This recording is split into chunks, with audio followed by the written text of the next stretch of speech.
E aí, meu amigo e minha amiga cartoleira, como estão vocês? Aqui quem tá falando é o Gustavo, GSS Games na parada com vocês. Galerinha, tô aqui hoje, 11ª rodada do nosso queridíssimo Cartolecer. E galera, vídeo de hoje vou trazer pra vocês a escalação do nosso time principal, focada em pontuação para essa 11ª rodada. Vamos tentar recuperar a pontuação que não foi tão boa nessa décima. A gente vinha de 5 pontuações consecutivas muito boas, 2 acima de 100, e nessa realmente a gente caiu bastante, mas sim foi uma rodada complicada. Porém nessa 11ª a gente vai tentar imitar com toda a força possível. Essa 11ª rodada, lembrando para todo mundo, será uma rodada completa, será os 10 jogos valendo, ao contrário da rodada passada que não estava valendo os 10 jogos. E essa rodada, ao contrário da passada, tem vários confrontos que são interessantíssimos para vocês colocarem jogadores. Lembrando que esse time que eu vou escalar aqui com vocês, galera, é um time focado em pontuação. É um time que provavelmente vai sair bem caro,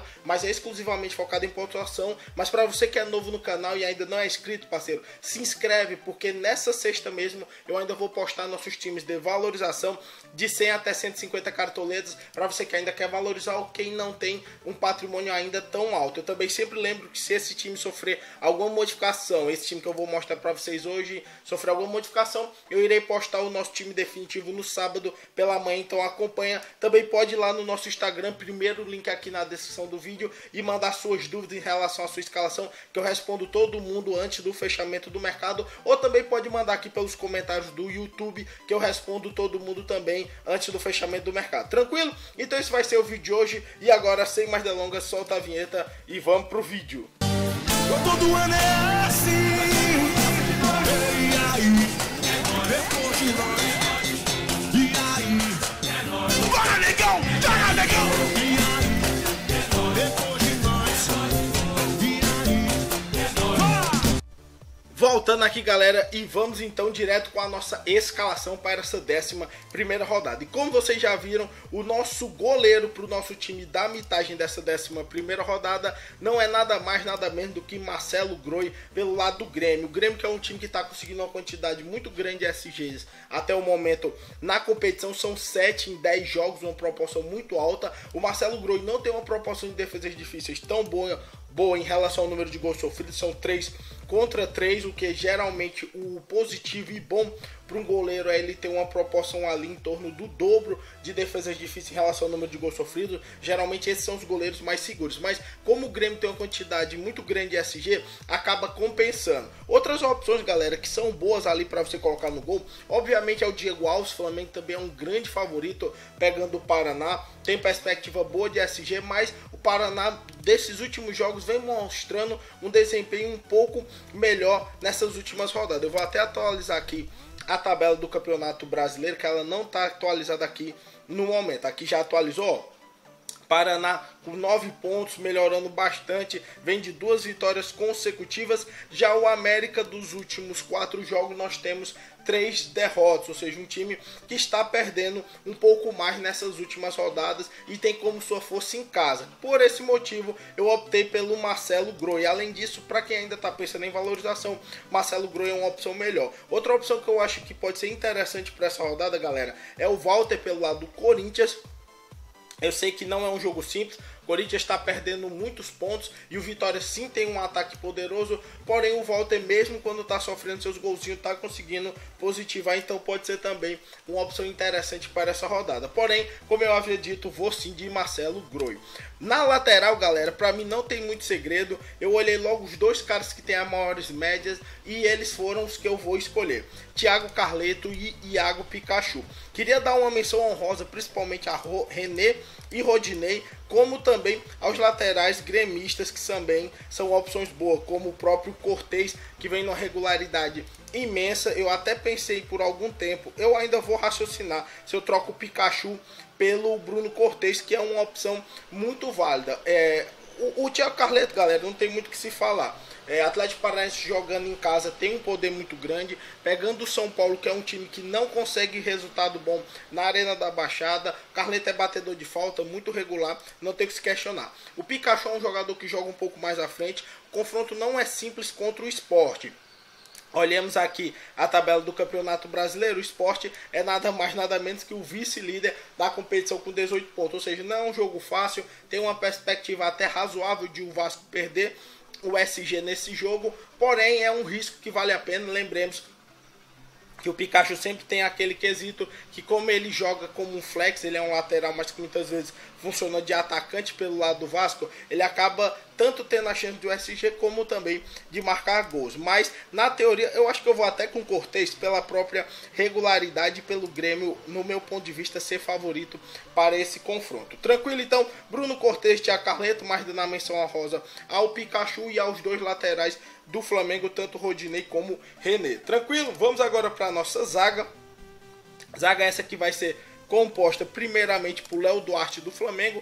O Flamengo, do meu ponto de vista, é um dos grandes favoritos para conseguir um SG, então não poderia faltar um defensor do Flamengo. Como eu não estou indo nem com o goleiro, nem com os laterais do Flamengo, o Léo Duarte é com certeza uma bela opção, que vem mostrando uma quantidade muito boa de roubada de bola em relação ao número de faltas cometidas. Nós estamos dando uma proporção de 6.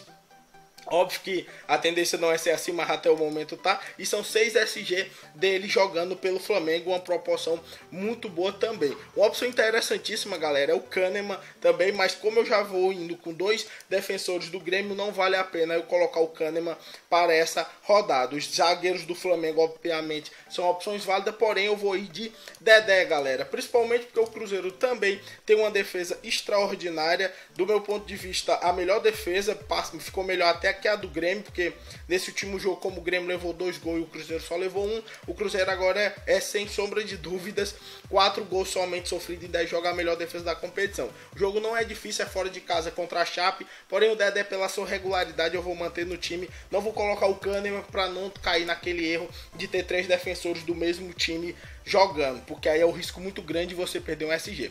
Defesa nossa montada. Vamos agora então para o nosso meio de campo. O nosso meio de campo, galera, vão ser opções que eu considero muito seguras para essa rodada. Primeiro, vou com o Blanco. Eu acho que pouca gente questiona o Blanco, né, galera? Nesse ano o Blanco simplesmente tá voando, pontuações muito altas, regulares, independente se o jogo é fora ou dentro de casa, ele mantém uma regularidade absurda, por isso, sem sombra de dúvida, estará no nosso time. Então, Gustavo Blanco. Nós também estamos indo com o Zé Rafael do Bahia, galera. A rodada passada eu ia colocar o Zé Rafael, teve alguns pequenos rumores que o Bahia poderia poupar alguns jogadores, acabei tirando o Zé Rafael, o que foi um grande erro. Acabei colocando o Matheus Fernandes, que nem sequer jogou. O Zé Rafael pontuou 10.20, uma pontuação muito boa. O jogo é contra o Botafogo, que é um time que está oscilando bastante na competição e não está conseguindo bons resultados, então eu vejo uma perspectiva muito boa do Zé Rafael fazer uma boa pontuação, porque o Bahia está realmente pressionado na competição, ali perto não, quase na lanterna e na zona de rebaixamento em 19º colocado. Então estou indo com o Zé Rafael, e para finalizar o nosso meio de campo eu vou ir com o Cuejá pelo lado do Flamengo. Eu até estava pensando em colocar Diego ou Everton Ribeiro, que são jogadores mais à frente pelo lado do Flamengo. Porém o Cuejá, pela quantidade absurda de roubada de bola, são em 7 jogos 33 roubadas de bola.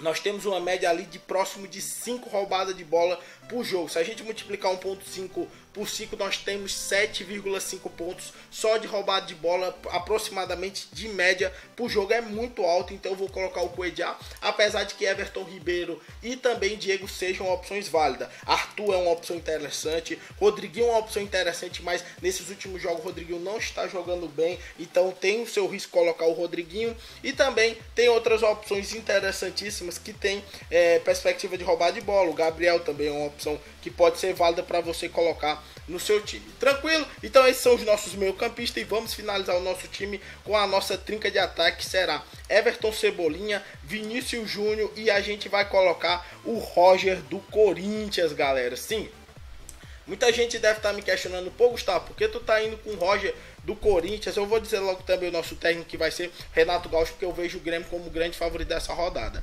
Por que tu tá indo com essa trinca, galera? O Everton não tem o que se questionar, vem numa fase muito boa. Eu fiquei em dúvida entre ele e o Luan, mas como o Everton tá fazendo mais gols esse ano, e eu acho que o ano do Everton é melhor que o Luan, apesar de o Luan ser menos dependente de gols e de assistência, eu vou colocar o Everton no meu time. Vinícius Júnior pelo confronto, favoritismo nato. E o Roger, galera, porque eu tava em dúvida entre colocar o Roger ou o Rodriguinho. Como o Vitória tem a pior defesa da competição com 20 gols sofridos, eu achei necessário colocar um jogador de frente do Corinthians. Como o Roger está jogando mais que o Rodriguinho, eu optei pelo Roger. Basicamente é isso. Mas o Rodriguinho é uma opção válida também. É porque eu acho que quando o Roger joga, o Rodriguinho acaba ficando muito recuado e não tem tanta perspectiva ofensiva. Lembrando que também o Roger é o seguinte: se não marcar um gol negativo, e mesmo quando marca um gol, raramente passa de 6. Eu tô colocando o Roger nesse jogo porque eu acredito que o Corinthians possa fazer mais de um gol, e o Roger com isso, quem sabe fazer pelo menos um gol e uma assistência. Nosso time ficou de 170,70 cartoletas. Lembrando que esse nosso time é focado em pontuação, ele tem exclusividade para pontuação. Se você quer valorizar, vai aqui na descrição do vídeo ou se inscreve no canal e espera eu lançar os nossos vídeos de valorização. Qualquer modificação no vídeo a gente posta no time definitivo do sábado. Qualquer dúvida pode mandar aqui nos comentários do vídeo ou ir lá no nosso Instagram, como eu disse, primeiro link na descrição. Se assistiu o vídeo até aqui, gostou, papão com like, que não custa nada e ajuda muito a gente. Um abraço a todos, rumo à mitagem e valeu!